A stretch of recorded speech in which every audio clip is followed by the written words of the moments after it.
Tesoro, siccome avrei dimenticato le bretelle nel baule... Ferma! Lo vedi che non è resistito nemmeno un momento senza stare con me. Benvenuti in Storie dalla soffitta, cinema, tv, ricordi. Se ancora non l'avete fatto iscrivetevi al canale, ci vediamo in soffitta! E allora accomodatevi, perché oggi in soffitta entra una donna che non è stata solo bellezza, non è stata solo presenza scenica, non è stata solo fascino. La puntata di oggi è dedicata a Maria Rosaria Omaggio e vi prometto che sarà un viaggio intenso.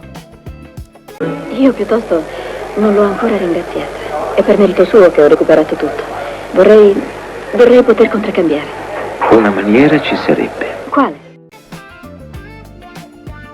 Maria Rosaria nasce a Roma l'11 gennaio 1954.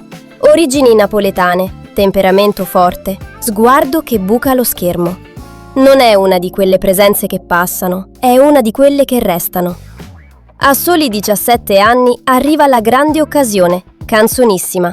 È il 1973, il Varietà è un evento nazionale e lei si ritrova davanti a milioni di italiani.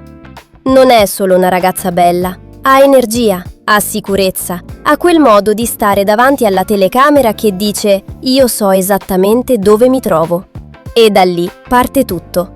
Nel 1976 il cinema la chiama. E che cinema! Parliamo di poliziottesco, di città sporche, di inseguimenti, di tensione urbana. La vediamo in Roma a mano armata e in squadra antiscippo. È giovane, è magnetica e si muove accanto a mostri sacri del genere senza mai sembrare fuori posto. La macchina da presa la ama e lei lo sa. Dobbiamo mettere un po' d'ordine nel nostro rapporto, Leonardo. Quando parti? Sabato mattina. Ma attenzione, perché Maria Rosaria non resta incastrata in un solo filone. La sua filmografia attraversa commedie, drammi, produzioni internazionali. È una donna che cambia pelle, che non ha paura di reinventarsi. Negli anni 70 e 80 diventa anche un'icona di fascino. Posa per Playboy Italia, appare su Playmen.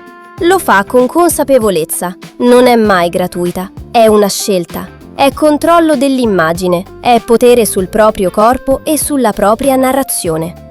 E questa cosa, negli anni 70, non era affatto scontata. L'adoro, signora. Davvero? L'adoro, signora. Me, una signora di provincia. E poi arriva una svolta che forse non tutti si aspettavano. Nel 2013 interpreta Oriana Fallaci nel film Walesa, Man of Hope, diretto da Andrzej Wajda. Un ruolo complesso, carico di responsabilità. Non stiamo parlando di una figura qualunque, parliamo di una delle giornaliste italiane più incisive del Novecento. Maria Rosaria la studia, la assorbe, la restituisce con una forza che sorprende anche la critica internazionale. Sono Oriana Fallaci. È una domenica pomeriggio in una danzica fredda intrisa di neve ed angoscia. Momento. Alla Mostra del Cinema di Venezia riceve il premio Pasinetti. Non è un dettaglio, è il riconoscimento di una maturità artistica piena, definitiva.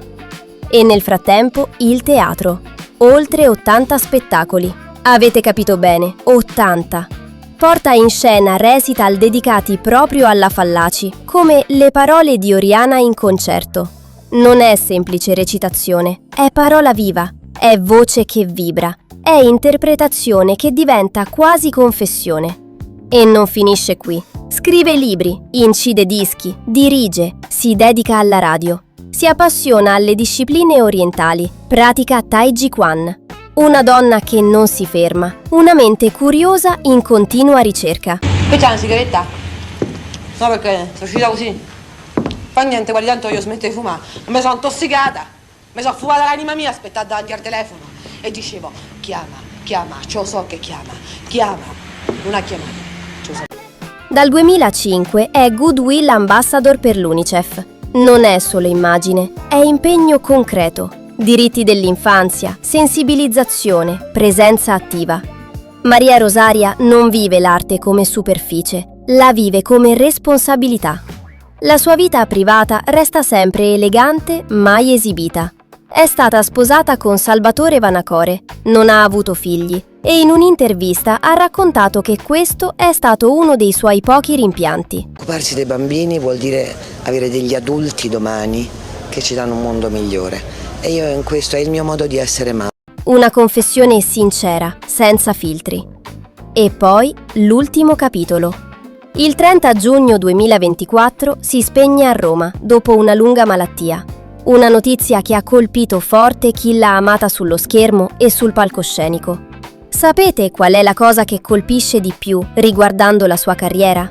La coerenza.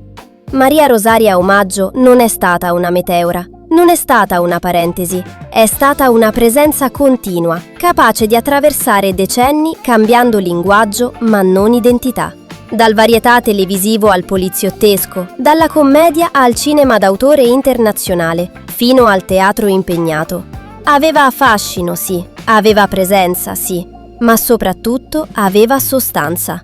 E forse è proprio questo che la rende così speciale per noi che amiamo raccontare le donne del nostro cinema. La capacità di essere sensuali senza essere ridotte a quello, di essere popolari senza diventare superficiali, di essere colte senza perdere calore.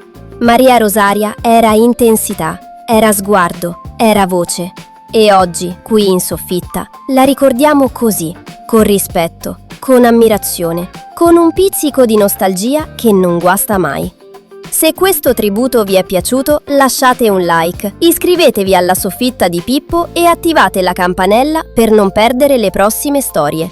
Scrivetemi nei commenti quale diva volete che salga le scale della soffitta nella prossima puntata, perché qui, tra locandine, pellicole e ricordi che non smettono di brillare, le storie continuano, sempre.